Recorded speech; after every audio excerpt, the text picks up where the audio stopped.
Yeah. The following presentation openly expresses thinks and shares without limitations and social divisions, unless you count some of our hosts' lack of decency and bad jokes. Your That'll be discretion is me. advised. Once again, shoot the shit with Joey Zaza. We have Sandy. We have John. We have Joel. We have everything except decency, I guess, at least on my behalf. Or a name with the J. I feel left out. Oh, okay. For today, you can be John D. There you go. The fuck? No thanks. You know what? A little while ago, I just got finished watching, and I haven't seen it in a long time. Jingle All the Way with Sinbad and Arnold Schwarzenegger. With Arnold, Sandy, do it. Arnold. I am Arnold.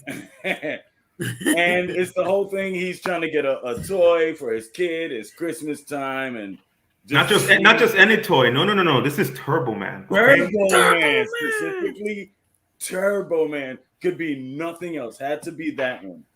And lo and behold, today we're talking about what? Consumerism, but more specifically, I mean, this thing is so detailed. You could say Freud's influence.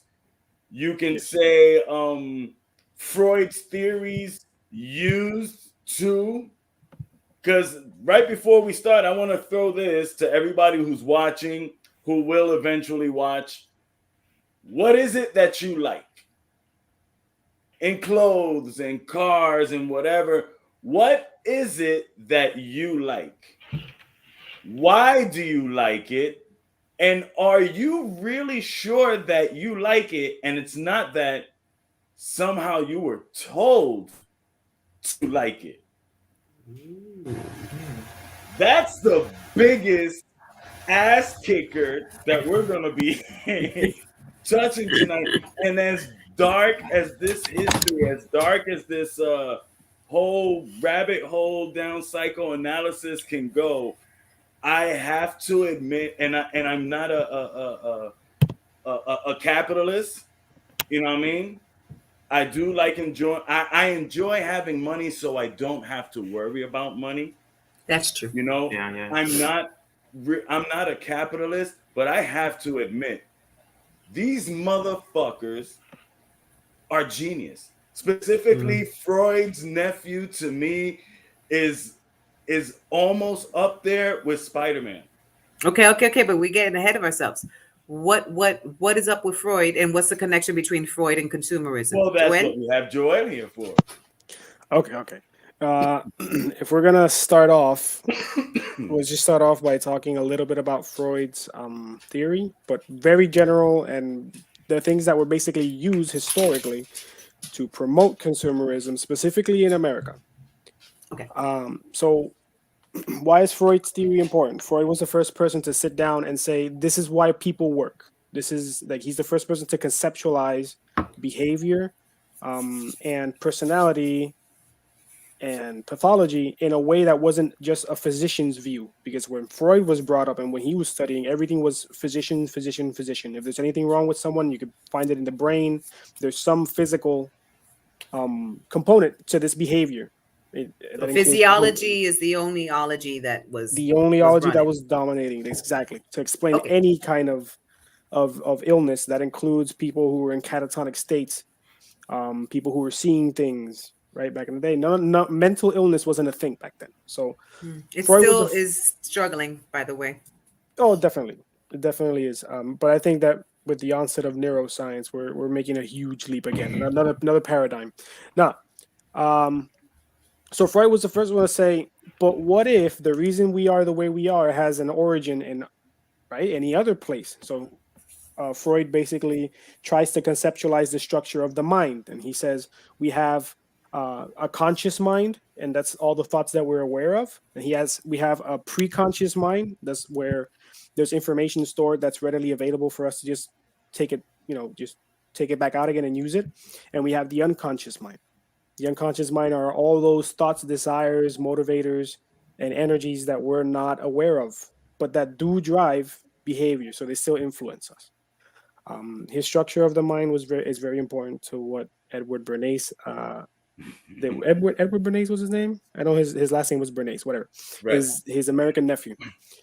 Aside from that, in a very general way as well, Freud said, well, we are the way we are, and we think the way that we think because of the way that we were raised. Everything that we are is started or began in our infancy. And he numbered and described a couple of etapas. What was the word for etapas? Stages. Thank you. Stages.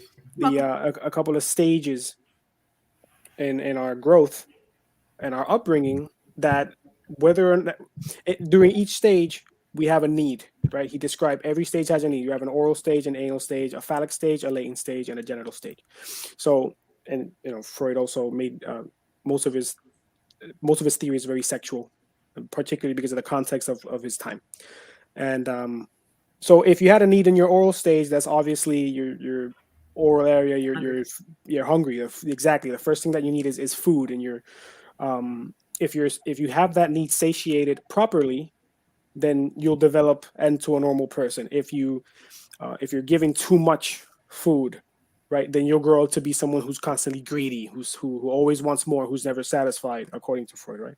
And if you weren't satisfied at all, then you'd be someone who's maybe like stingy or a little too frugal, right?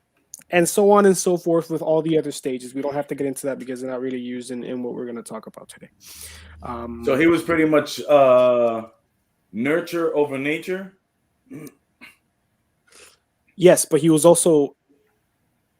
very dual because he said that our nurture is very important in how we develop, but Freud was a really bad pessimist. He was completely pessimistic about the nature of humans. And while on one side he'll say, yeah, we depend on how we're brought up to dictate our behavior. On the other side, he said, but we also rely very heavily on instinct, on instincts from our animal predecessors and all devolution. The lizard brain and all that. So very important. When it comes to, we just talk about the instinct then. He said that we still do depend on instinct to drive behavior. Instincts, you could basically define them as biological needs or organic needs turned into mental states. So that's how he tries to conceptualize instinct in his behavior model. The instinct function is to make sure that we get our needs taken care of, so that we eat, that we have money, we work, right, whatever the need may be. It looks for physiological balance. And I think aside from maybe the id, the ego, and the superego, I think a lot of us know, or most of us should know, what does what. If you guys want me to explain that, we can. But other than that, I think we can start talking history. I don't know. Yeah, history. Let's go. Let's start. Yeah. So please, I'm salivating. Okay. Let's go. So Freud was having a good old time in Vienna, and by good old time, I mean that very sarcastically. He was his theory wasn't taken off. Nobody liked his conceptualization of how the world works. His business was. He ended up going broke, right? And his nephew had to look out for him. Yep. He eventually did that. That eventually happened as well, and that happened when there was a huge ass recession in I don't know if it was in the 1920s. But anyway, I'm getting ahead of myself again. Edward Bernays was Freud's American nephew. He was the first person to take Freud's ideas and try to apply them to the crowds, to the masses, right? So what did he do in essence? And we'll go into little by little how he started working and how he started using Freud's ideas. What he did was he started teaching corporations how they can make people want things they didn't need by linking mass-produced items to their unconscious desires, right? So in the last podcast, you were talking about how when we sell products, or how marketers sell products, is that they create a need. Supply and demand. And demand. So I had mentioned in the brief time that I was there, sometimes it's not always about creating a need. Sometimes it's just showing you've always wanted this. You want this. You can still play to the wants of the person. You just gotta got to know how to do it, right? You got to be a little diabolical with it. So he was working as a press agent around 1914,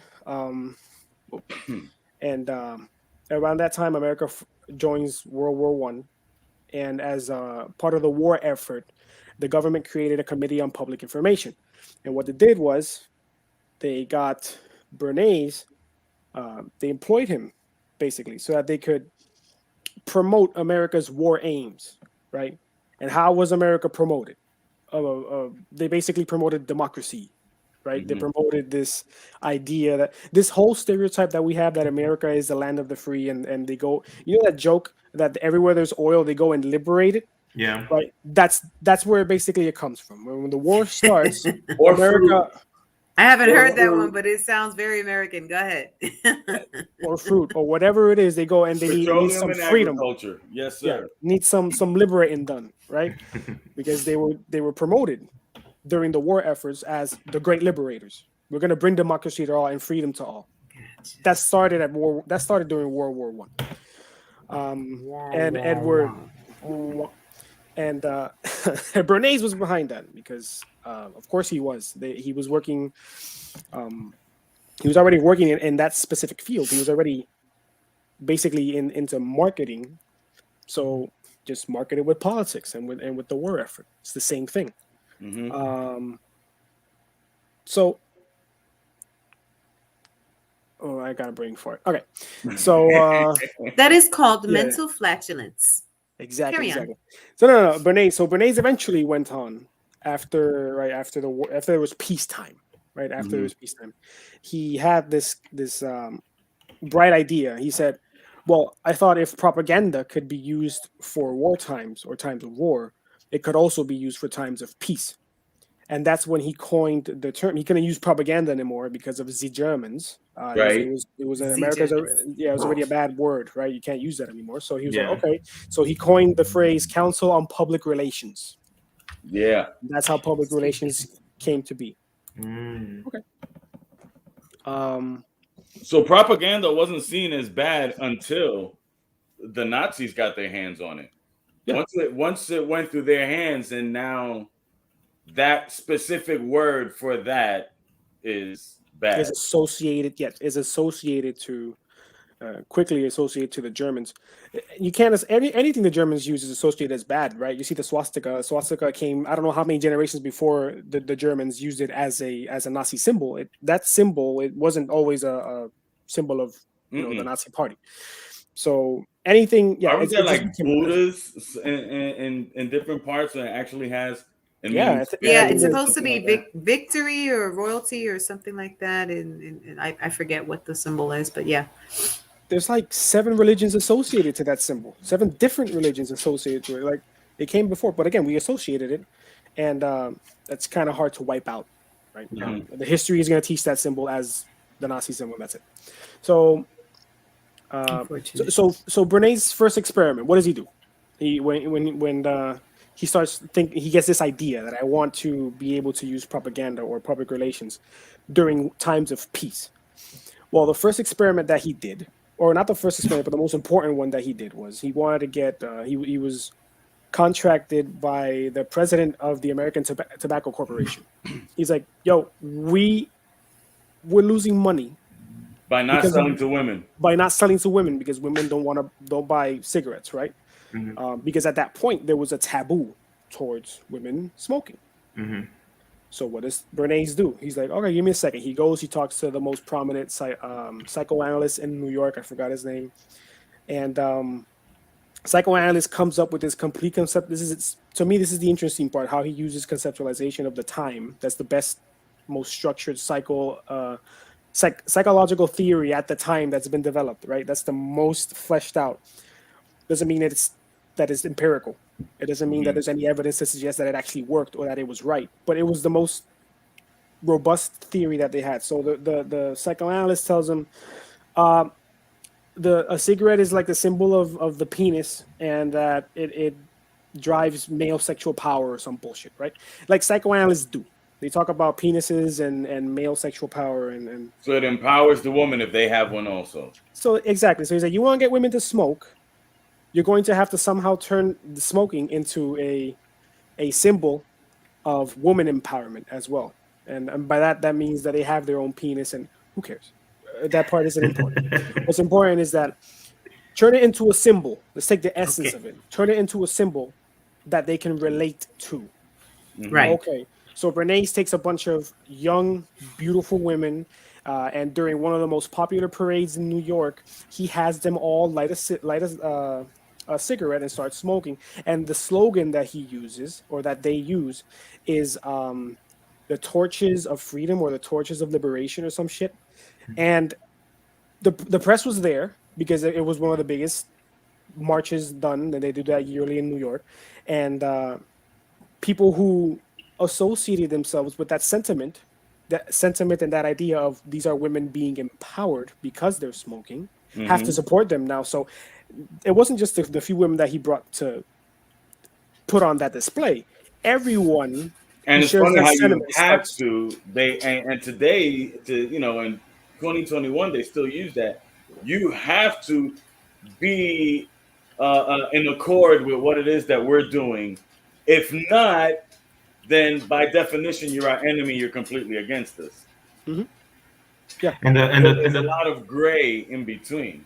And the thing you're talking about, Joel, it has a nationalistic streak to it, because the torches of freedom or liberation, why not the torches of coolness? You know what I'm saying?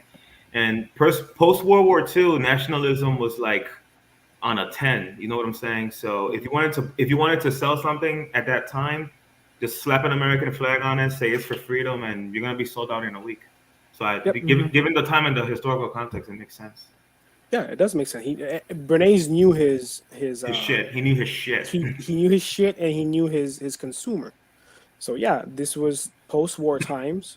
America again was this country of liberation and democracy, and women weren't they didn't have the same privileges men did, right? Women couldn't speak their minds without being seen as still can't speak their minds without being seen as a bitch.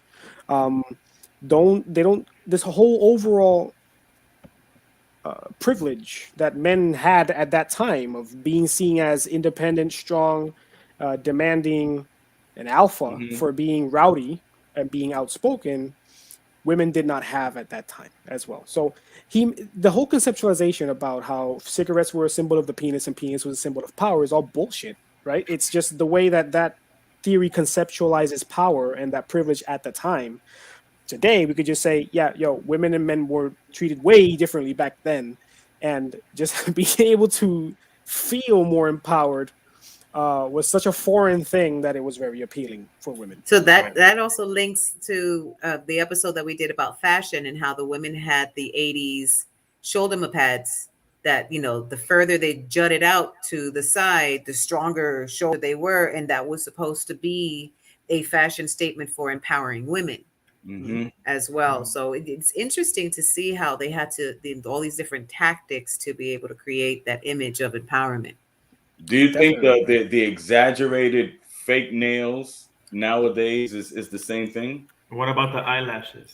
See, the facial awnings. We're gonna talk about the add-ons. Let's go back to Freud and his. Yeah, I didn't want to stray too much away from it. I was just trying to making a comment about. But all of that is going to come right back towards the end of it. Yeah, towards the end because and want to get ahead. I didn't want to get ahead. Yeah. Okay. Thank you, Sandy, for keeping us railed right there on the track. Back to the balances. Hey, no homo. There aren't any psychoanalysts here, Joey. You're fine. But as far as women smoking, I remember seeing an old ad in the 20s saying, you have a craving, or if you're pregnant and you want to avoid having those extra pounds, have a Lucky Strike. So they were just literally promoting smoking during pregnancy, or as a way to keep that girlish figure. So it was just pushing once again to hey, have a Lucky Strike. It's just like, wow. So this was something that was very common for women to do. Very common, extremely common. America back in the day was metal. Everyone was smoking and drinking, and no one knew the effects of Metal, anything. yeah. No one knew. Everyone was dying like at their 30s, and it was amazing. It was how did he analyze? Like how exactly did he gather his information? Did he break things down mathematically, or was it more of a analytical type? Does that make sense? Yeah. So here comes my speculation. I think that he was throwing blanks, like he was shooting in the dark. That's what I think. He was shooting in the dark to see what kind of landed. The first couple of times. Remember, because this experiment that I just mentioned wasn't his first time. It was his most successful. It was his first most successful, like okay. experiment that he did. But he had been doing that before, so Bernays already had knowledge on marketing and public relations, which he coined. Right, he already had He already had like a talent or a skill. Okay. To get crowds specifically, because when people who knew him mentioned him, he's like, this guy wasn't charming at all. Like one-on-one, he couldn't sell you anything. He was weird. He was awkward. He could not. But he knew how to market for big crowds. So did he already sell his uncle's books? No, not by that time. No, by that time he wasn't. Not yet. Yeah. Okay. Sorry. By then he was still only using. He only had one book by then. Of a general introduction to Freud's theory, a psychoanalytic theory, and by then Freud was still relatively not broke, so there was no need to start selling the books. Right, very important. Freud had no idea that his nephew was doing this as well. Really? No. No. In fact, after he started selling his uncle's books to give him money, right? He asked him to do an article for one of the most famous magazines, and his uncle was like, "No, I hate America and I hate what the fuck you're doing. Whatever you're doing, stop it. Like I hate that. Despise it. No." Hold on. Was this kind of a situation where like, did he like ride on the coattails of his uncle, kind of like the whole Tesla Edison relation, how Edison keeps stealing everybody's shit and stuff like that, or? Not necessarily, because he wasn't telling people he was using psychoanalysis from his uncle to drive his methods. He was just using it. You feel me? Okay. So he wasn't promoting psychoanalysis. He was promoting himself, his services of being able to sell whatever the fuck he wanted to sell. Mm-hmm. But he was using the conceptualization of people, right? Yeah. Freud's conceptualization of how we work. He basically only used the unconscious irrational thought. That's all he used. He said, we need to find a way for your product to resonate with what the people already want, right? And how do we do that? Well, we put a symbol. We take this meaningless object and we turn it into an emotionally meaningful symbol. Mm-hmm. And that's what he did with the cigarettes. Mm-hmm. And that's how he did with every single product, therefore. And then he started creating, fun fact, most of the marketing strategies that are used today were created by Bernays. All these advertisements that you see in fucking YouTube and in the movies and the magazines, that was Bernays.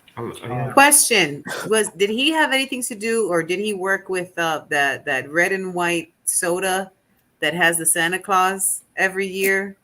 I don't want to say it just in case, you know what I mean, because we are talking about businesses and stuff like that. So, you know, that refreshment that used to have cocaine in it. I don't know if he did, because I find it interesting. I just read an article that said that the reason why we associate red and white with Santa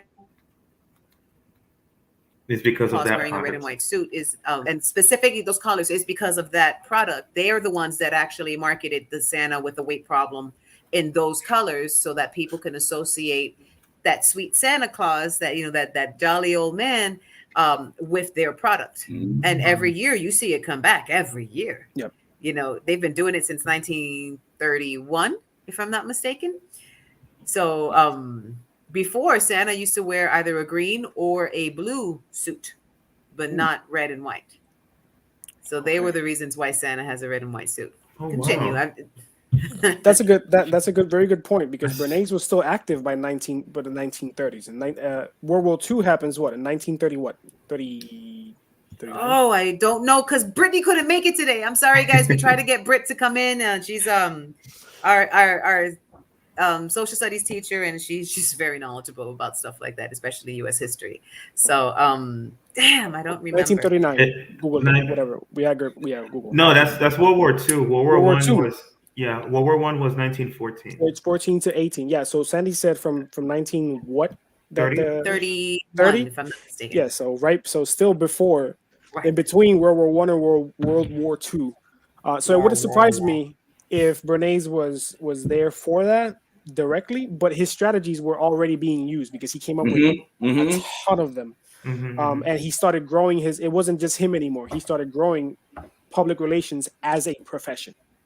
So he had other people working with him and other people working for him and other people doing the same thing that he was doing based on what he had done. So going back to right after the whole cigarette thing, after that, they basically, the key word was take an irrelevant object, turn it into an emotional symbol. That's how you could get a lot more people to buy it, right? Because they start identifying with it and becomes a symbol of self-expression. It stops being something that you don't need to something that you want because it identifies you. So right after that, a couple of years after, the biggest banks, the banks in New York, started funding the creation of chain department stores across America.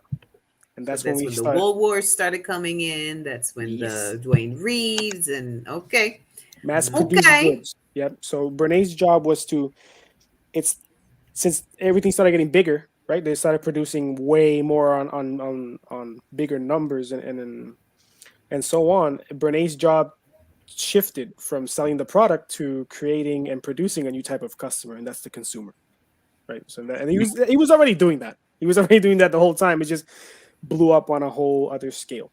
So he started. Everything is supply and demand. I only imagine at the time, the demand was only up to a certain degree, to a certain point. There wasn't as much shit as there is now, but we got to make more money. So let's create more demand so we can make more shit. Yeah, supply and demand. So it was funny. Before Bernays came in and smacked capitalism on its ass and just revved it up by 1,000.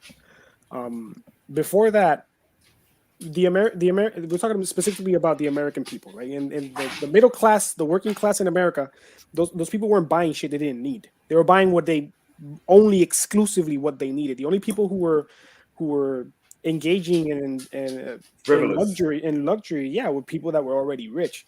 But the working class, no, they only bought the food they needed to buy to support their family. Because they just finished going from World War I to World War II. You had a crisis. Like a capitalist, that's a big market you're missing out on. Because the ones that can actually pay for for every shit that you're selling is the minority. Yeah. This is the majority. So we gotta create, like you said earlier, create consumers.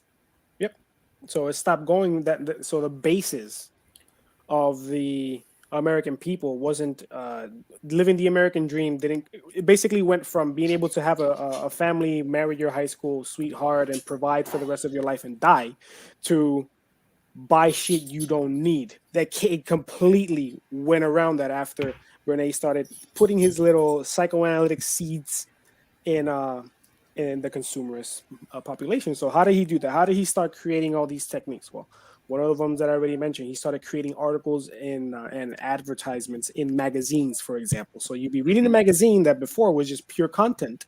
Now it's not pure content. Now you have the magazine that you bought to actually read, and then you have the little block up here that says, you could call this number to buy this product. Look at this shirt. You need this blouse. You need these pair of pants. That now pays for the salaries of the magazine and the newspaper that was already functioning beforehand.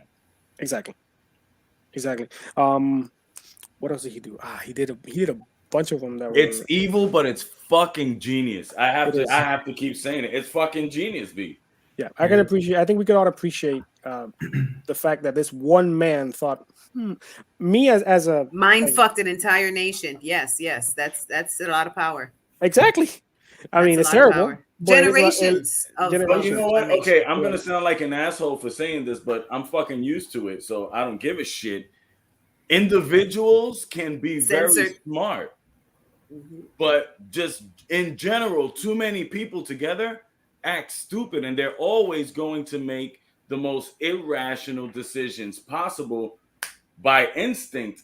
And I remember watching the documentary that Joel had recommended to me, and he said the same thing. Brene said the same fucking thing. He's like, yo, people and too many people together, they're stupid. Yeah, Brene's one of his favorite words was stupid. If you didn't see things the way he saw them, you were stupid. And when it came to the masses, they were stupid. And that's a quote according to his daughter. Right? I'm not putting that out my ass. His own daughter said in an interview, he thought the masses were stupid, he thought everyone was stupid. Yeah, because they fell for the shit that he knew that he was doing. Yeah, that's why. Us, and I'm gonna say us because in one way or another we bagged it, we done it, you know. So I'm gonna say us, and I'm gonna include myself in it because it's true. You know, it is absolutely true. And then now it is just a lot more. And with social media, it's just a lot more of a. Well, it's a lot easier to keep your individualism when I think it was one of our first podcasts that we talked about the need versus want conundrum.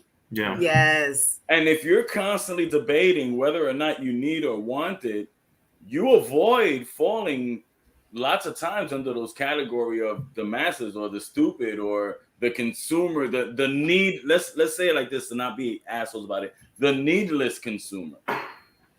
Yeah.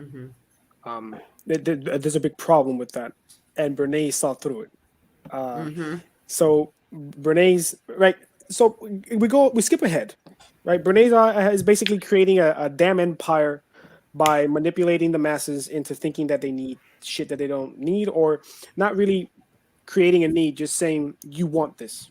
And I can prove it, and I'm going to get you to buy it. Was he selling his service as his own business, like his own entity, his service, like his brand? Selling the recipe for it. I think it was his career, his job to sell his service to get you to sell your product. Okay, otherwise he lost out on a shitload of money, bro. No, man, this man was living in almost as royalty. From New York. He was being called in by all of those people that were trying to sell their products, and he was called by one of the presidents. Reagan, was it? Ford? Reagan, Nixon? No, Ford was in the 70s. No, I got it written. He had a very weird. Woodrow Wilson. I don't know if it was Wilson. He worked with a couple of presidents, actually. There's one of these presidents that his name is, as we could tell, he wasn't recognized. He was seen as a joke by the American people because he was so serious and so dull. So that president called up Bernays. He's like, "What can you do about this?" He's like, "Give me a minute." He took 34 celebrities, persuaded them to go to the White House. You had the people with the cameras. You see, by the next day, there was already a headline in one of the newspapers saying, President, whatever the fuck his name was,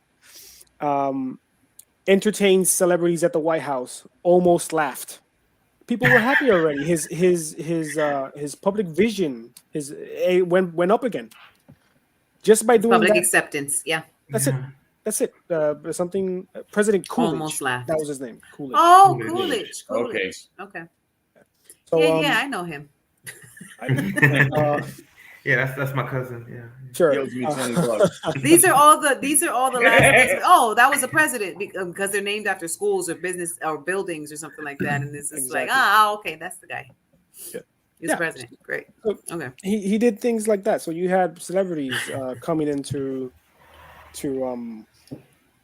need his services. You had presidents. You had everyone that you could think of was finding this man because he became known as that guy that could just sell your product. You need something to be sold, he would sell it. Not. I don't want to accidentally do a marketing inception where we do marketing within the marketing. But do you think at one point maybe he was doing that to the actual people that were hiring him? Like, okay, he tries to convince us we need this.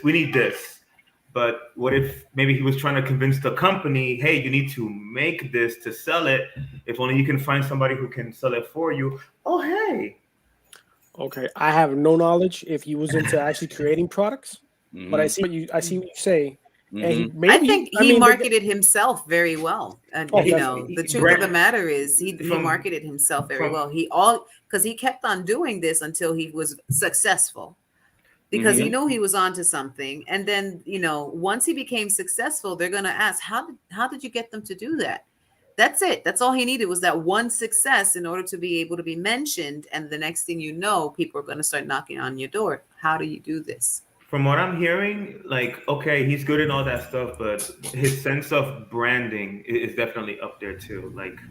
You just mentioned his name and it's like, oh yeah, we got to get him to sell our thing. Like his sense of branding was definitely up there. Yeah. Or his methodology. Yeah. Yeah, his methods were there. He just knew how to make catchy shit, and he used, again, the only principle he really used. He wasn't an expert on psychoanalysis.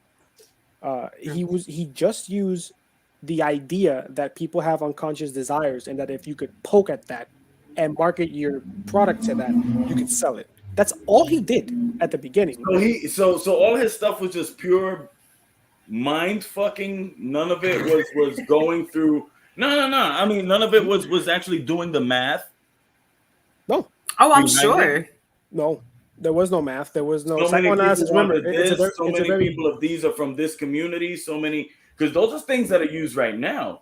In focus groups, in statistics, when you're and they follow pretty much still the same goddamn formula as this dude. Because first they do all the math, at least. As far as I figure, I don't know. Now with a social media, who the fuck knows how things change? But you would do the math, you would check the demographics, take your product, slap it on somebody who's either in a movie or a song or in everybody's fucking poster. That's it. Wait and get paid. Yeah. Okay. From what I understand, that's the company's job. That comes before Bernays, and then that comes after Bernays for subsequent products. Bernays' job was to say, I could sell it, right? But when it comes to numerics, I don't think he was too into that. He was just into the marketing strategy. He was just into how do we get it out there? How do we send a message with this product? That was his. That's like his this job. dude from that we were looking at in Shark Tanks, the one that does all the, yours for only $19.95 type thing going on. Those infomercial type things. Really, Mays here. Yeah. So that's pretty much what that guy, I was so sad when Billy Mays died. Billy Mays was a national treasure for me. He was. The king of infomercials. Hell it was yeah, fun man. to watch. Okay, so I missed out on all of that because we didn't have cable for a very long time. Oh, I'm gonna send you. We were off the rock. I'm gonna jump on YouTube and get you a compilation. Don't worry about it. I'm good. Thank you, though. I appreciate it. I insist. You're good, Sandy. You weren't missing much. He was just fun to watch. I know I'm missing. So I think that comes before. I think that wasn't really his job. His job was to create that emotional connection and attachment from the product and send it to the people. But whether that was being used, the math was definitely being used by the corporations before, right? To supply and demand, you already have to have some numeric of how useful this is, right? So before Bernays, everything was just supply and demand. This product is needed. We're going to have to set it based on that need. Bernays comes along and says, no, you want to sell it, you can sell it. Just make sure that people identify with it, right? They already want it. You just have to find how to convince them that they do. Unconsciously, they do. So another important, I guess, part in Bernays' history, right? As we mentioned, that he works with a couple of presidents. It wasn't just Coolidge or whoever the fuck that was. With President Hoover came along, and he was also very interested in agreed with those principles of consumerism and capitalism that Bernays had, right? So Hoover basically said that consumerism will become the central motto or motor to American life, right? So you had one evil bastard, which was Bernays, and every other major company selling everything, to make all the money they can. You had him basically bring that up by 1,000, and then you had a president in power saying, "Yeah, I like this model. I like this model of how to run a nation. I'm going to run it by making people buy shit," right? That's basically what we're talking about here. So that's when the American dream takes that shift. That's when I say, right? I'm not part of the documentary. But that's when I say, yeah, okay, the whole shift of what America was changed completely by this point, because this is the point by around 19, I don't know what the fuck, whenever he was 1920 something.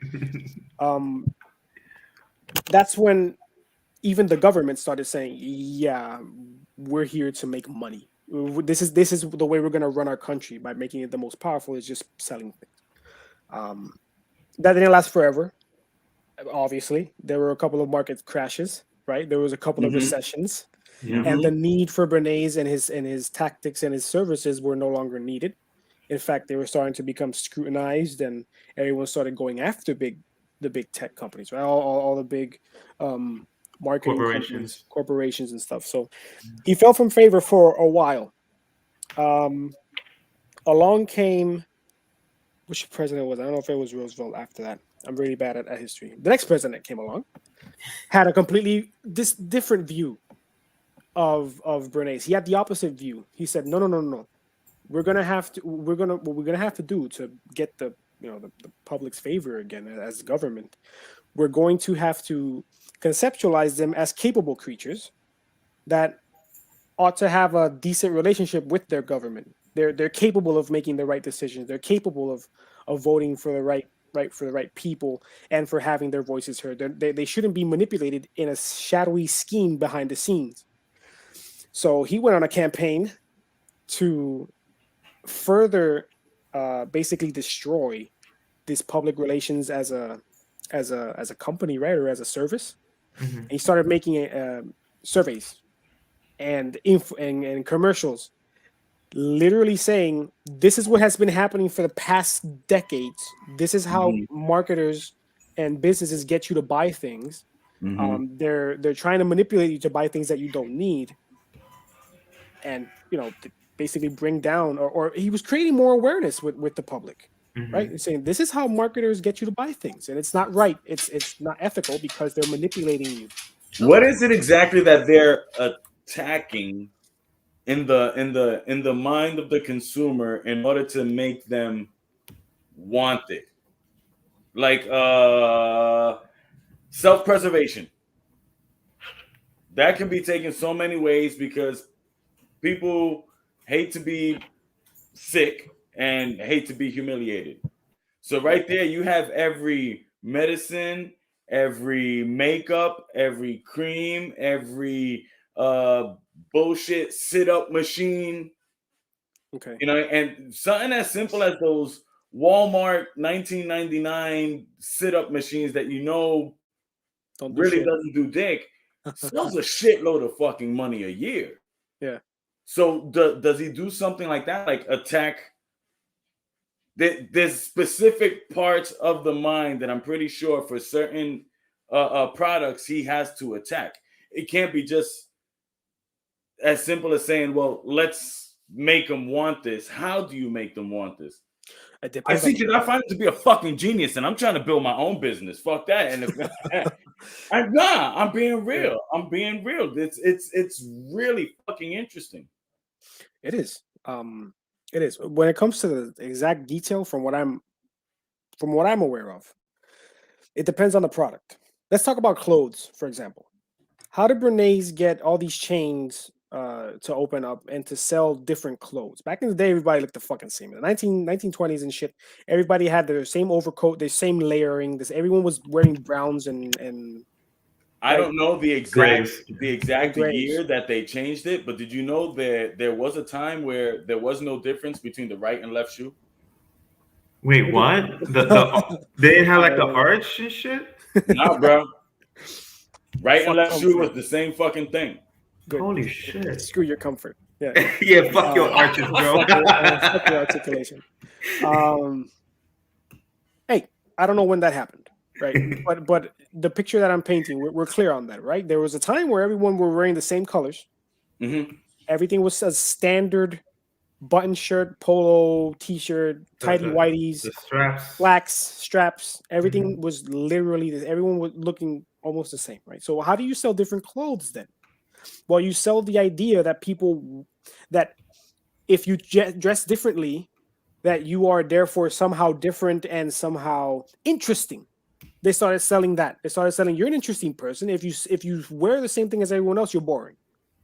That's the idea that they started putting into people's head, right? Unconsciously, people want to have some sort of self-expression. They want to have this identifier. They want to be distinguished from people. At the same time, they also want to relate. Of course, they want to relate. That's when the celebrities come in. How did they market that? How did Bernays get that to work? Well, he would get celebrities to model clothes.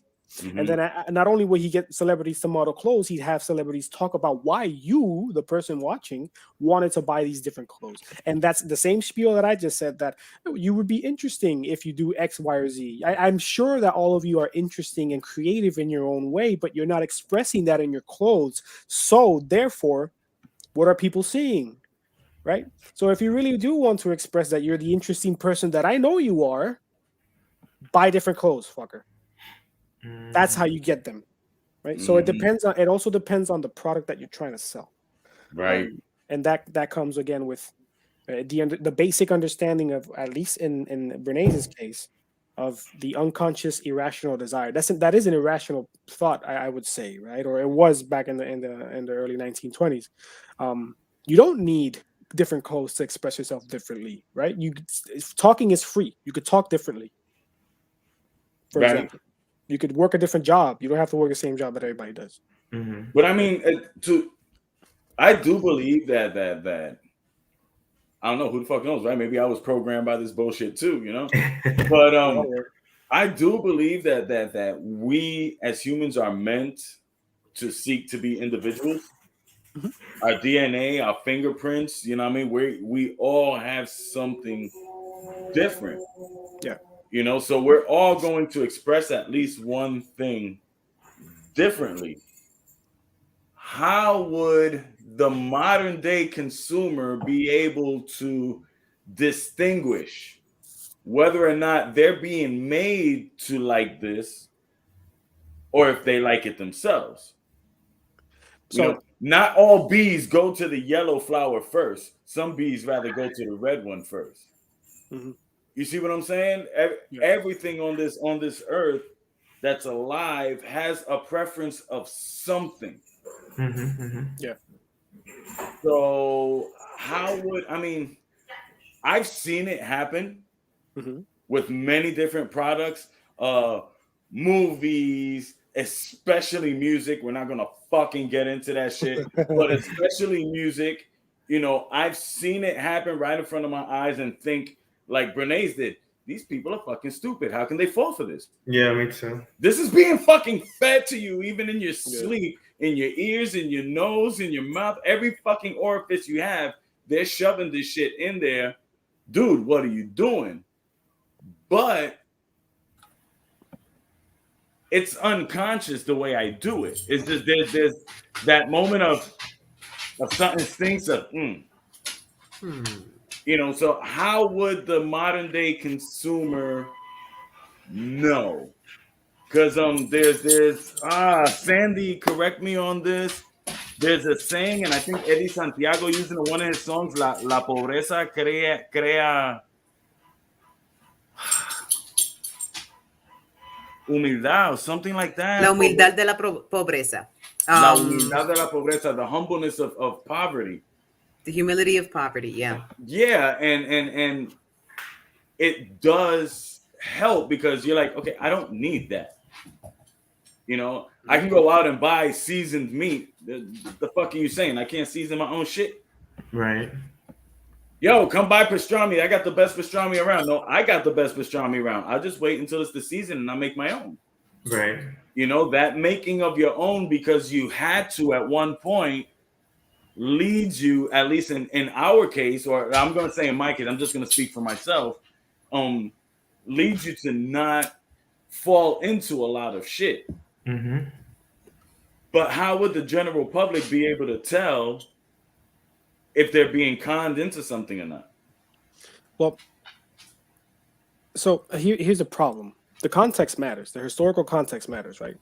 There wasn't the same amount of product and development in marketing and consumerism in the 1920s than there is now.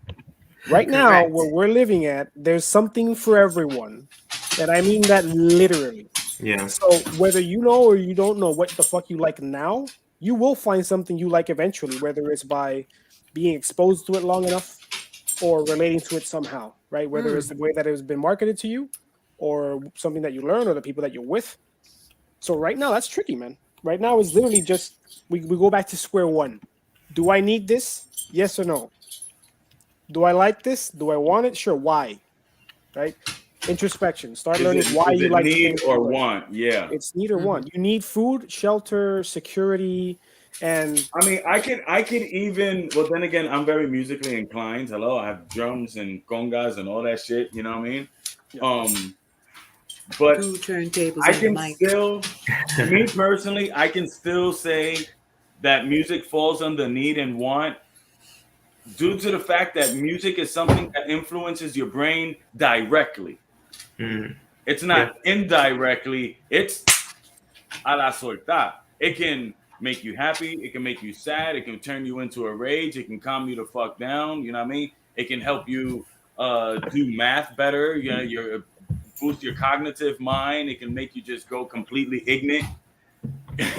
Red man. That's what Red man does. You know, hey. Nah, man. Hey. Do that. Don't fuck with Red Man. No, I mean it in a good way. I mean it in a good way. We're about to spar. Okay, let's listen to Red Man and Muddy first. If we sparring, if I'm getting ignorant, then we put in MOP, bro. Oh, okay, but there you go. Firing squad, nigga. So yeah, so I could even see that as want and need. You know, so yeah, like. How the hell? Because I mean, we can tell. How would you sell music? How would you sell music? No. How do you separate? How do you separate the? Well, I think what you're trying to say. Let me see if I can. Yeah, because there's how is it that you separate between everything that? How can somebody like me who might have been influenced by this marketing genius, right? As soon as the dollar store came in, I went, oh shit, everything is for $1. Let me see what I can get. Because it's an opportunity for me to buy many little things for a lower amount of money that I might feel that I could use or that I want, you know. So, you know, it was just the price. The price alone was what made me want to go into that store and also see, hey, what else can I get that might be cheaper here? Because I'll go to the dollar store to get my certain things that I need in the house. It's like I need, you know, dish detergent, and I need this, and I need a new broom. And I'm going to go to the dollar store. Is it low quality? More than likely. But it satisfies the need that I have at that moment, because I'm not going to go pay $3 or $4 when I can get it for $1, as if I'm talking about maybe Ziploc bags or something like that, which I'm trying to move away from. But in the meantime, I still have a shit ton of Ziploc bags because we buy in bulk and then we portion our food. So, you know, that's why I get my Ziploc bags. You know what I mean? But I know where to go to find a better price for it. Until we find a better way to put away cheese. Those who don't know, the biggest enemy cheese has is air. Air's the biggest enemy that cheese has. Yeah. So yeah, Sandy, continue to ask I'll be right back. So basically, what I was trying to see is somebody who maybe like me, who might have been influenced, is that how will I know if I am being influenced versus being conscious of that influence and saying no, that's just a gimmick to get me to do this, and I'm falling for it. Hold on, let me pump my brakes. Let me watch what I'm doing. You know, it's just separating. And honestly, I think that it's a matter of how bad do you want it? Do you really want it? You know, or is it, are you going to say, fuck it? Yeah, that and I think separation has to be. Because one of my techniques is that I have to work. That's how I put it. How many hours do I have to work in order to pay for this? Is it worth that? Yeah. That's honestly how I do it. I'm like, because I'll break down my salary. If those of you who don't know, teachers, supposedly those teachers who get paid over the summer, we don't get paid for the summer. They just take our 10-month salary and they break it up into 12 months and they make us think that we get paid over the summer. We don't. We don't. That's our contract is signed every year. We get paid once a month here, not every 15th and 30th. We get paid once a month. I got to figure out my budget for the whole month. That's what I have to do. One of my coworkers was like, Miss Felices, I think it was today. She said, Miss, isn't it true that you guys get paid only once a month? I said, yeah. And the other woman was like, how do you do that? And I was like, oh, well, we got to do everything here. We got to be, CPAs. We have to be brokers. We got to figure everything out here. The life of the teacher is insane. Mm-hmm. But that's how, and that's how I do. I'm like, how much do I have to work in order for me to spend that amount of money? And is it worth it? Because I put my value into the work that I have to put into to get that money. No doubt. You know what I mean? That's how I put the value onto things. Is it worth it? Is this an investment, or is this just something, frugal? I mean, well, that's something that's not really taught to people. Unfortunately, you're right. It's not really taught to people. I mean, other than going, starting to teach stuff like that, given actual responsibility 101 class in schools. You know what I mean? You got to get these kids out and do a paper route and stuff like that. And I get it. In schools, it's important, but it's also important to teach that at home. Yeah. Why is it that the schools have to teach everything? I mean, I need to teach you to be a better writer. I need to teach you to be in general, right? I'm not saying in every home, in general, because it's the first one I used to think was a stereotype until we moved here to the States. And it's like there are a lot of people who value themselves according to how much shit they have. Yeah. The more shit I have, the better I am. Yeah. So then now we can say that the consumerism has definitely affected the psyche. And then the other thing that I see has affected the psyche is I want to put a duck hat on, which is a hat that actually has a duck on top of it. Not a plush duck, not something, not embroidered on the side, a real fucking duck on my hat, shitting down my neck. You guys like my fashion statement? No? Oh, well then you're wrong because you don't like it. How is it all of a sudden my opinion of me not liking something automatically turns me into an enemy? You're forcing the person into, well, fuck, so this way they don't call me an enemy. Trending. Let me buy a hat that has a fucking duck on it too. You're not trending. You're not a celebrity. You have to be a celebrity in order for people to buy into it. Yes. I want to add to that last idea specifically. And I'm going to go back to the first question, which was how do we distinguish, right? You know what? Let me just start with that one. How do we distinguish if we're being influenced or not? If you're not a baby, this is my answer, and it's completely pessimistic. I'm going to do a Freud here. Good. I love it so far. Very pessimistic. Yes, if you're not a baby, if you're not a newborn, you haven't been influenced. If you've lived up to this point and you understand the words that I'm saying, somehow you've been influenced. Why? Because of Bernays' marketing strategies have been literally. We've seen it on TV. We see it on the internet. We see it on the newspaper. We're influenced ever since we start to gain consciousness, right? So how can I think a better question, right? We're already influenced. The reason, right, Joey has 2 Puerto Rican flags in the back of his in his background instead of 1. Very good read. Why? 3? Yes, 3. Yeah, I have 3. However many, yeah, and that's a very Puerto Rican thing, right? We're very proud, right? We're very proud to be. But look at our commercials. Look at our commercials when it's holiday time. We're celebrating holidays since September, since freaking as soon as summer. Exactly. Ever since as soon as summer ends. We're already that's not Navidad. It's already Christmas for us, right? But shit. It's traditional to us. That's tradition to us, and it has been carried on throughout generations. But I guarantee you, at some point, it wasn't, right? Oh, so it didn't start kicking in. I don't believe it didn't start kicking in into when is it that the United States invaded Puerto Rico? Mm-hmm. Yeah, it was a bit after the invasion and trying to get us to assimilate to all of the American ways of life, ways of living, including their Christmas. So they brought Santa Claus in on a jet and started giving shit out to people. And mira qué coincidencia. Christmas is literally the biggest celebration of consumerism and capitalism, like period. Like for the fuck Black all this Friday. But yeah, Black Friday is fairly recent compared, but it's up there too, and it's like that can't be a coincidence. Like Christmas is literally all about buying shit. So going a little bit back, I think we're all influenced at this point, Yeah. After you're about 5 years, the second that you start seeing certain cartoon and you want a certain action figure, you've already been influenced. Like Spider-Man, the kids like Spider-Man, Fortnite, Turbo Man. Turbo Man. I used to buy Max Steel. I used to have every Cabbage Patch Kids. Cabbage Patch Kids, everything you could find. The little weird ugly troll dolls with the hair and all those things, right?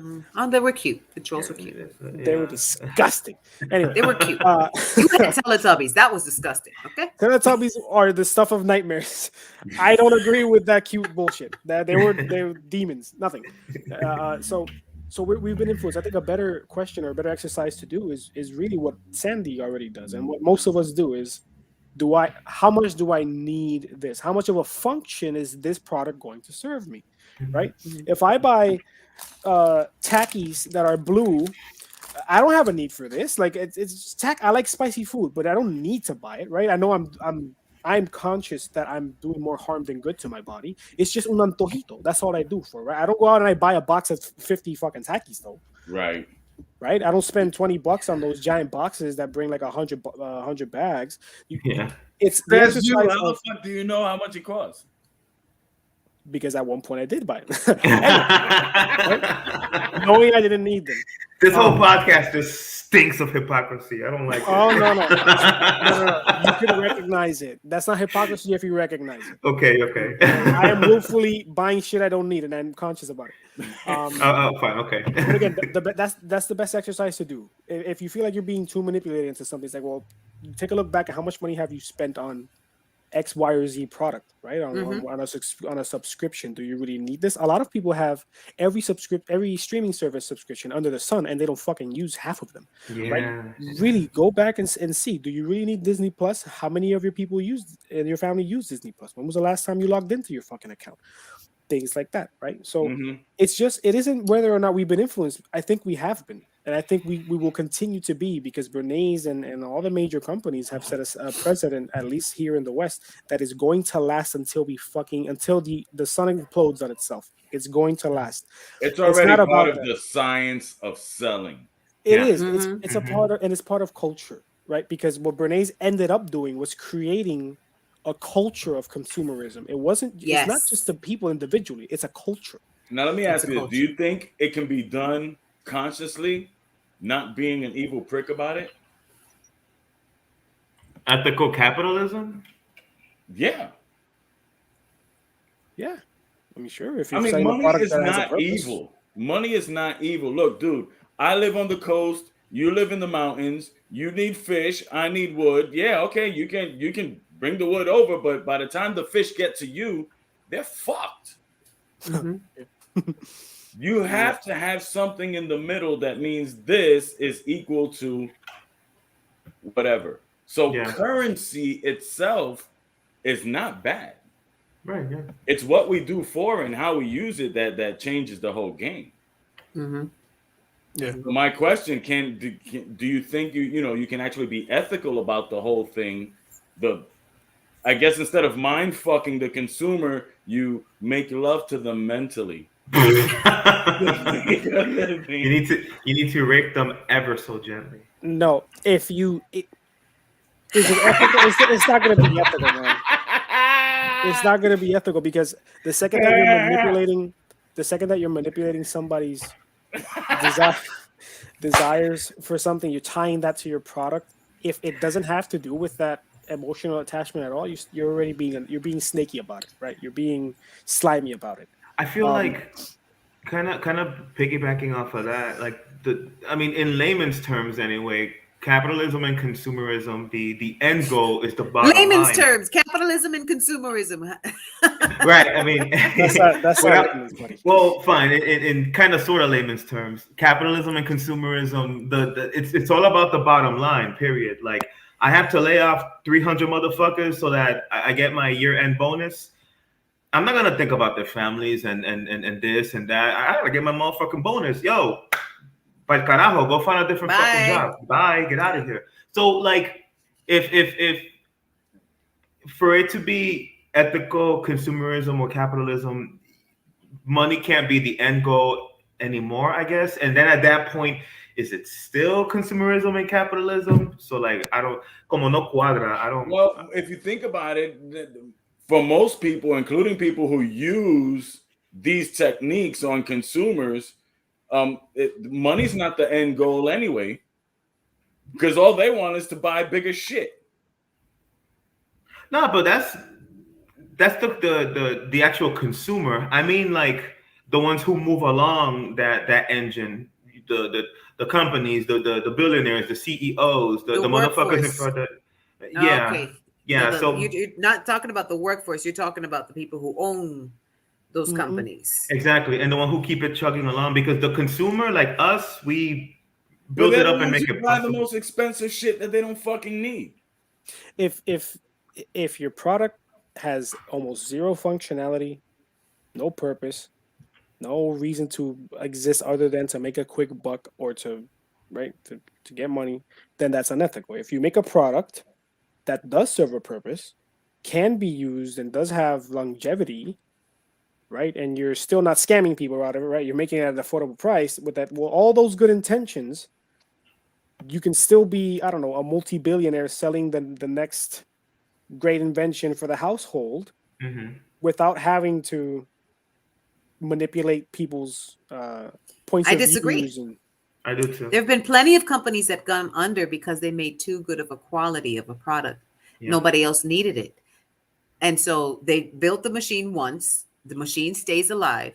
The only other way that they can make some type of money is for maybe spare parts for that one machine.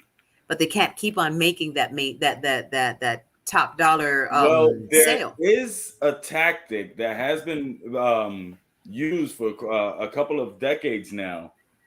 I forgot. They gave it a name. I wrote it down somewhere, and I don't remember what I did with the paper. But what they do is they're never really pushing you something new, because humans don't like new things. New stuff is we scary. Get too used to familiar things. So what they do is they gave you a broom, like you always have a broom, but this one glows in the dark. So when things spill at nighttime, you don't have to go crazy looking for it in the closet now. I'll take 5. So it's all. To be fair, wait, that broom with the little scraper. But there's more, because usually they come with 100 little fibers. These have 102 to make sure that you can get into the corners. I'll take the upgrades. I'll take 6. The upgrades, and then there goes the status. Oh, I got the new one. I got the new one. It has to be familiar.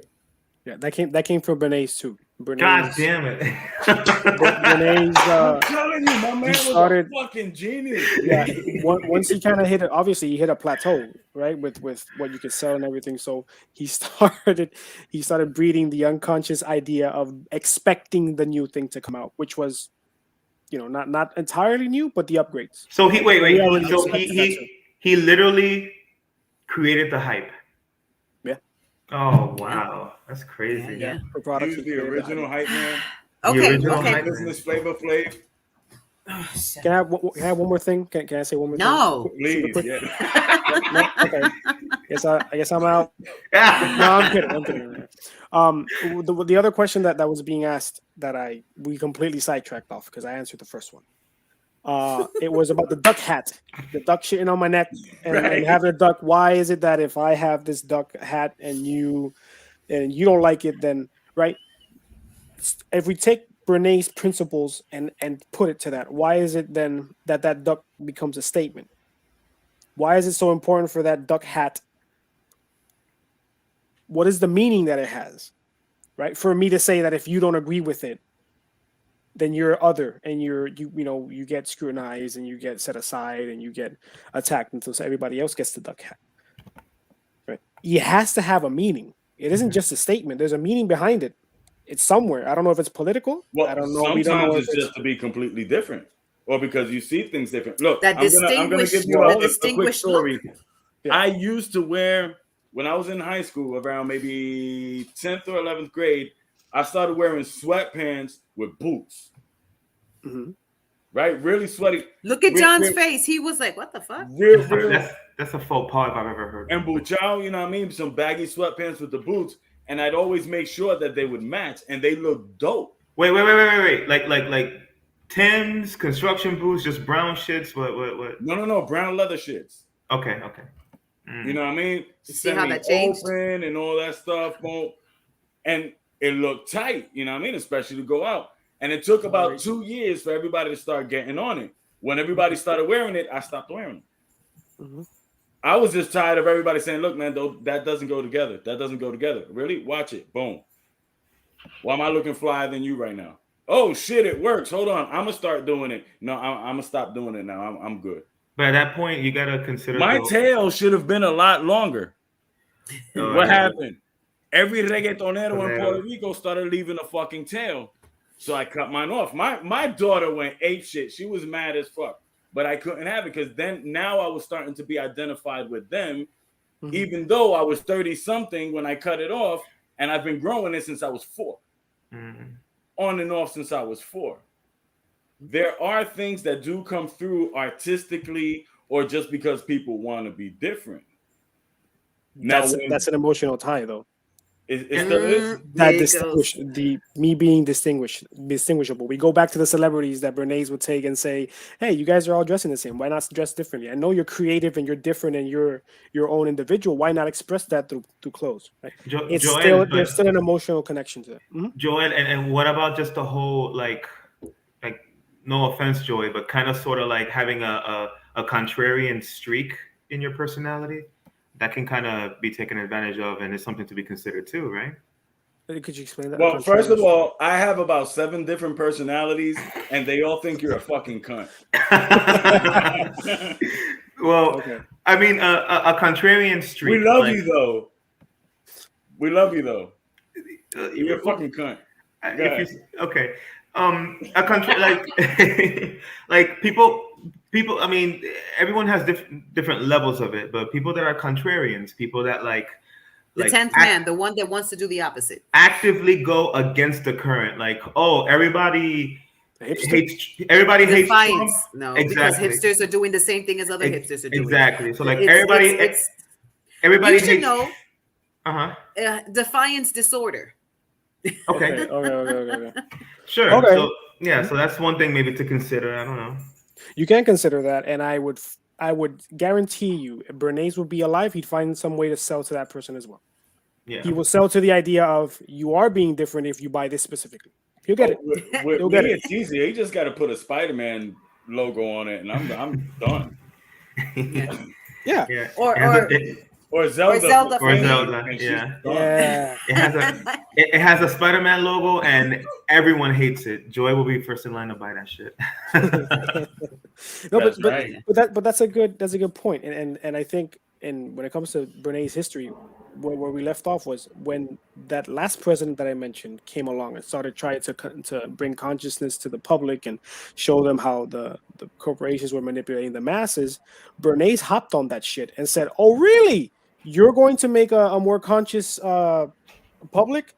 Fine, I'll make a more conscious consumer." So he took all the ideas that the presidency and the government at that point were trying to lobby, right? This whole, be more independent, be democratic, he took all those ideas and said, sure, you could still buy it. We can still make you buy off that, right?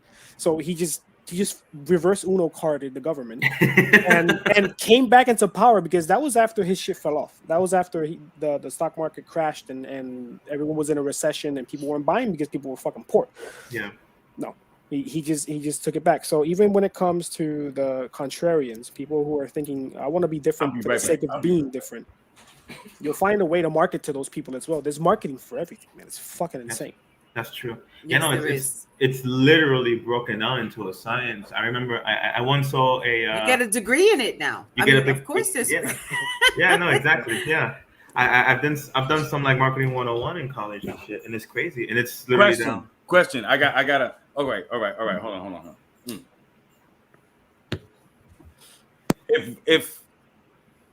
If there was more media, more communication, like if there was social media back then, and I'm talking specifically when he helped the United Fruit, I don't know what the fuck, when they went into Nicaragua.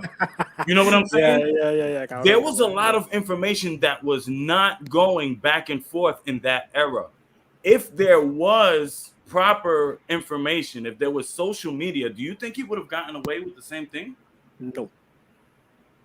I think he would have created what's happening now. So let me throw this message real quick to everybody watching this. Lack of information is detrimental to human life. Learn. Yeah.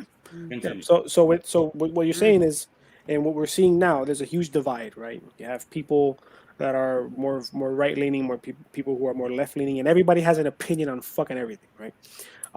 Someone gets shot down. I disagree. I'm just playing.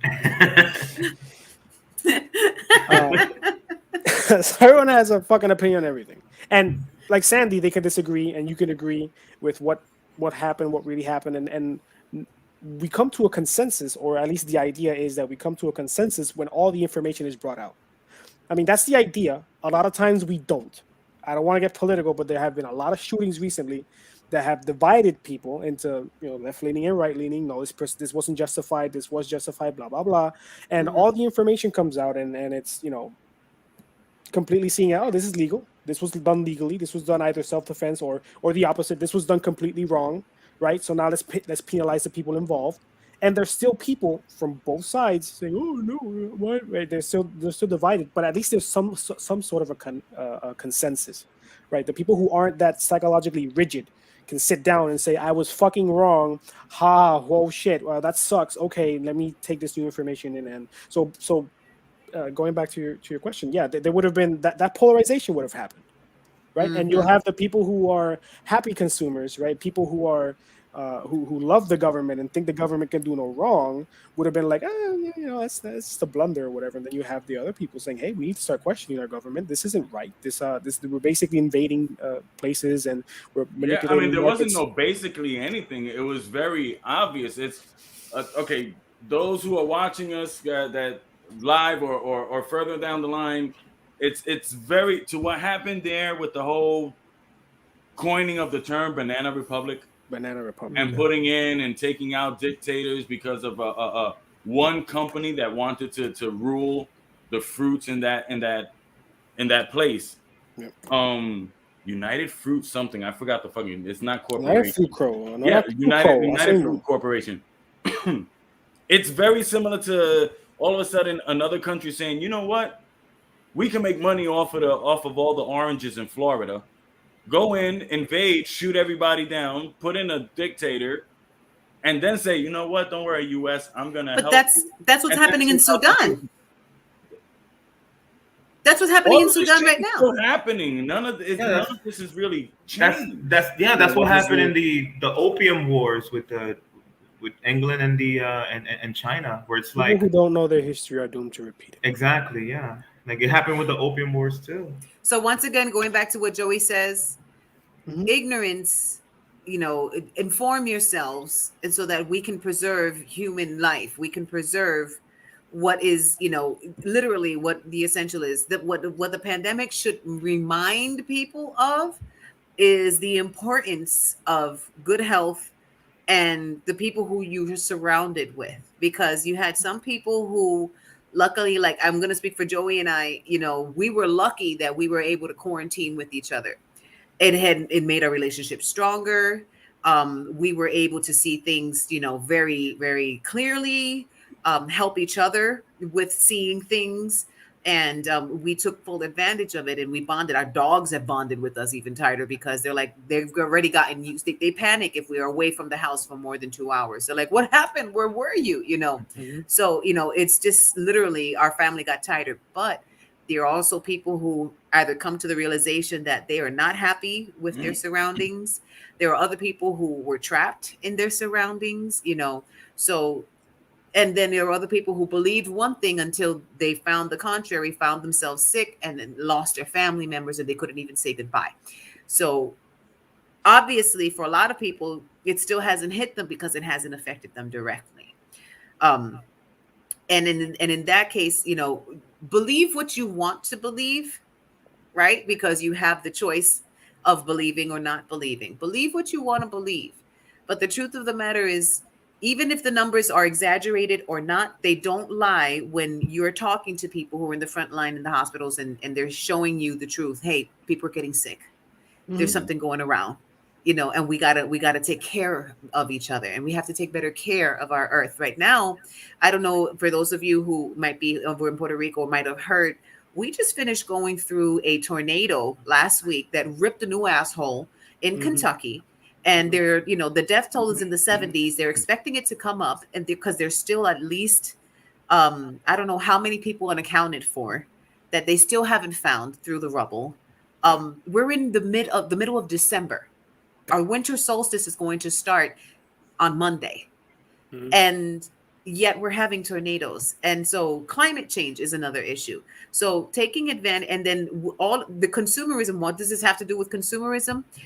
It's part of it. It's part of the issues that we have to start changing, and we have to start adapting to. We have to start being a little bit more conscious of what it is that we're consuming, because we're consuming ourselves. Literally, we're consuming ourselves. So we got to be just a little bit, pay closer attention to what you're doing, why you're doing it, and be aware of whether or not it's you that really, really needs it, or it's you that were told that you needed it. Don't give somebody like this Bernays guy, who was, yes, he was a fucking genius. But the truth of the matter is, it was completely unethical what he was doing. I mean, and I think the best situation, and that, not the best, because that sounds like it's a good thing. The situation that's seen the most in times like right now, December, is I have to get my kid this. Yes. I have to get my kid this. And I understand that's your way of showing love. First of all, if you spent more time with your child, you wouldn't have to spend that much money. And it's not just about being a Jew about it, penny pinching everything. But the time you spend with them is a lot more important. Yeah. And especially if you're going to be spending all this money on Christmas and on gifts and all that, but in January or February, you're wondering how the hell you're going to pay the fucking rent. I think your child would be happier with a short roof over his head than with a fucking screen in front of his face. Yeah. There are things that you need, and there are things that you want. The want-need conundrum is not just for yourself. It's also for others. Yes, it is grand to want to give. As Taino descendants, we want to give. We always want to give. You know what I mean? It's in our nature. There's a point where you got to say, time out. No. You know what I mean? It's not that they're taking advantage of you. It's just that there are other responsibilities, other things that you have to be looking at. And unfortunately, like with Bernays, we are pushed to want things more than what we need things. To go for the want more than the need. Yeah. And that's something we all got to look out for. I feel that it's okay every now and then to buy yourself something because you want it. Moderation is balance is key. Balance is key. And you gotta find that balance. Weigh your options. Ask yourself, and it's a good technique. How much do I have to work? How much do I have to save? How much time is invested? Because it's not just money; it's the time and the time that you have to spend in a place that you might not want to be in, or the energy that you have to expend in order to be able to get that currency, in order to be able to consume whatever it is, consume that currency in something. Weigh those options. Do you have to have more than one gift for a person? I mean, there are a lot of people that I have on my Christmas list. Doesn't mean that they might not get a gift. They might not get a gift that I bought them. I believe I like making gifts. I like baking gifts. I like making gifts because that's just something that I like to eating do. The baked gifts. Eating the baked gifts. Yeah, those are fun too. But yeah, I like making this. And, is it cheaper? Maybe, if you think about it, it could be. I spend a lot of money on ingredients, so it's not all that cheap. I'll tell you that much. But it's the time that I put into it, the effort that I put into it to make these things. And I appreciate, doing that. So, if you want to give something, sometimes gifting something to maybe a local business might help with, if you're still, because money still has to go around. So take that money and invest in a local business. Go to your local artisans. those artists be a need bit money more too. conscious with the way. Yes, We all have been influenced one way or another to be. I think that's with that we'll be able to wrap this up. Sounds Since good. we've all been influenced into becoming consumers, chronic consumers, let's at least be a bit more conscious of it. So be a conscious chronic consumer. Yes. We can do this all night long. I want to thank my whole panel. I want to thank everybody who watched live. I want to thank everybody who will watch this eventually. Enjoy your holidays. No matter what you think of the holidays, no matter what you get, no matter what you give, just do you. Be happy. Look for happiness. Look for that balance. Don't let people control you or influence you to do the wrong things. But watch your show. Yeah, definitely. Watch our fucking show. Yes. This is Joey from Shoot the Shit. Sandy, John, Joel. Peace.